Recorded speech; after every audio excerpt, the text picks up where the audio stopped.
Hey guys, today's a good day. We're here in the Angry Gnome garage, temporary garage because it's in an apartment complex, and I don't think I'm allowed to work on bikes in the apartment complex, but you know, here at Angry Gnome Adventures we're outlaws. So I came home today to find a Lectron carburetor by Slavens, the Mule, 38 millimeter high velocity carburetor sitting on my front door, and I couldn't wait to install it and show you guys the installation process. What you just saw earlier was me taking out the stock carburetor, and on these 300s, on the KTM 300s, it's very easy.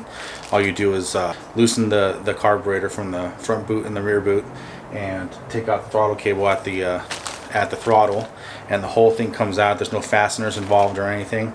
I actually had to loosen up the subframe so that way I can pull out the carburetor from the side, but other than that it was really easy. And now I'm going to put on this Lectron. It should just be a straight bolt up. I got the 1 inch longer cable because the guy I called at Slavens says I didn't need the 3 inch because I wasn't routing it anything different than stock. So I'm going to do a time lapse of me installing it because there's tons of videos out there of people installing it, and I'll give you a close-up of what it looks like on the bike. And then eventually I want to I'm going riding on Saturday and Sunday of this weekend. I'm going to do an on-trail review of what the carburetor did for me and give you guys my final thoughts.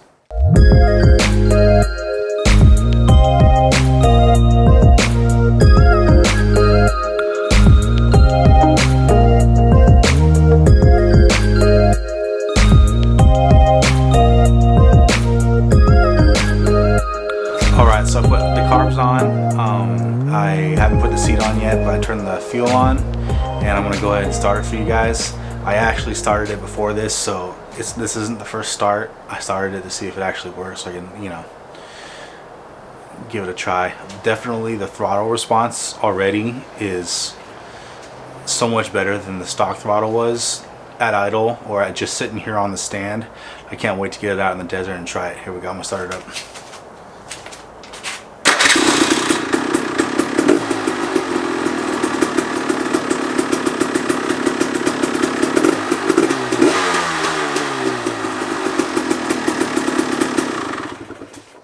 I don't want to piss off my neighbors too much, so I'll see you guys out in the desert. Alright, so we're up here at Forest Hill. It's 2 weeks later after I installed the Lectron carburetor. I took it out last week to Nevada. We did some 10,000 feet elevation change by Mount Patterson, and I figured that I'd do an actual review of the elevation change that the carb has and the difference between my stock carb and this new Lectron carb. And I've only ridden up here in Forest Hill with the stock carburetor, so we're going to do a ride here, and then afterwards we're going to crack a couple beers and do a review of the overall performance of the Lectron carburetor.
We're sitting here having some beers after a nice ride up here in Forest Hill. Ed was supposed to be sitting over here to my right after he rode my bike with the Lectron compared to his stock carburetor, but he didn't get a chance to ride it because it was way back there. We couldn't really talk to him, but it's fine, you know. The Lectron carburetor is so far been awesome. Like we've 2 weeks ago we went out to Nevada, did like Mount Patterson area. We rode probably from 4,000 feet above sea level to about 10,000. I think the highest is 10,000. Over 10. Yeah, I'll put the track on the screen right now so you can see the elevation gain on our highest elevation that we did, and the bike didn't stutter once.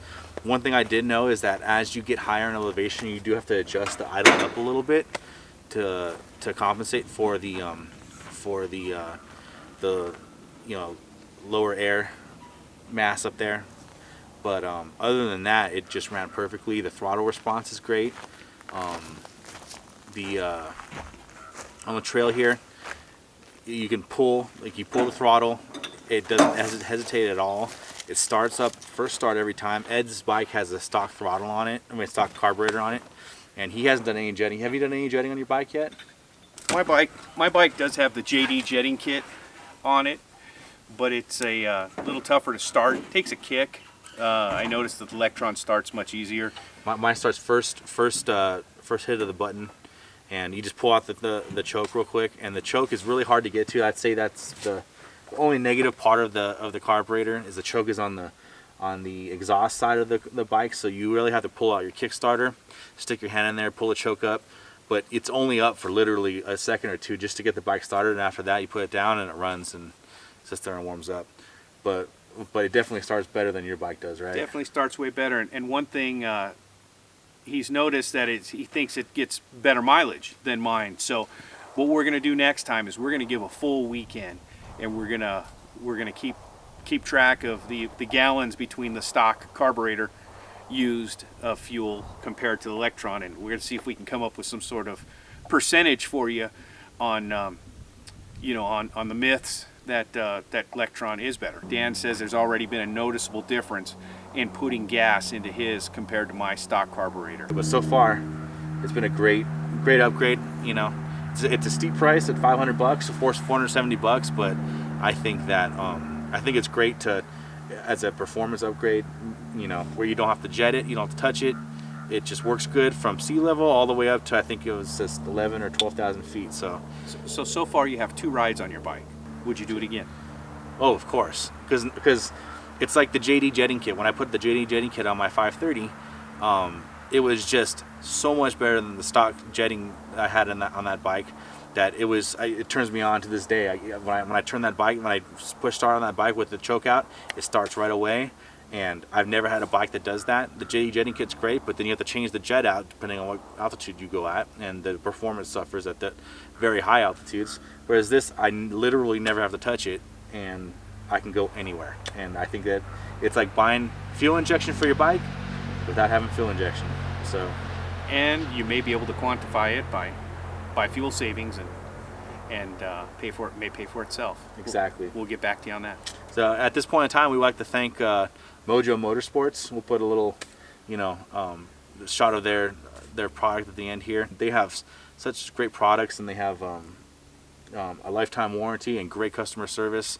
And their foot pegs, their rear caliper guards, their fork bleeders, their everything is just great. So if you have a chance, go check them out and give them some of your business. You know, and I've 2 more that would like get a shout out for is our tubeless. We use tubeless in all of our bikes. They work great. Here we're out here riding. Dan's running at 6 psi on his back tire, and it just grabs so good at that low psi. And actually tubeless all through Baja, I had one flat, and we did how many miles? 1,300 miles? Yeah, almost 1,400 1,400 miles. One flat on the front, and it took about 5 minutes to patch, and I didn't have to take the tire off. The 5 minutes was actually the drying of the glue, and after that, no problems. And I'm still running that same front tire on my 530. So and the other one to make a shout out to is Giant Loop. They they've helped us out. They got great equipment, great gear. It's waterproof. We got dry bags. We got some real neat handlebar bags. You could store your phone in your wallet for quick, easy access. Great products. And we'll see you guys on the next ride. Cool.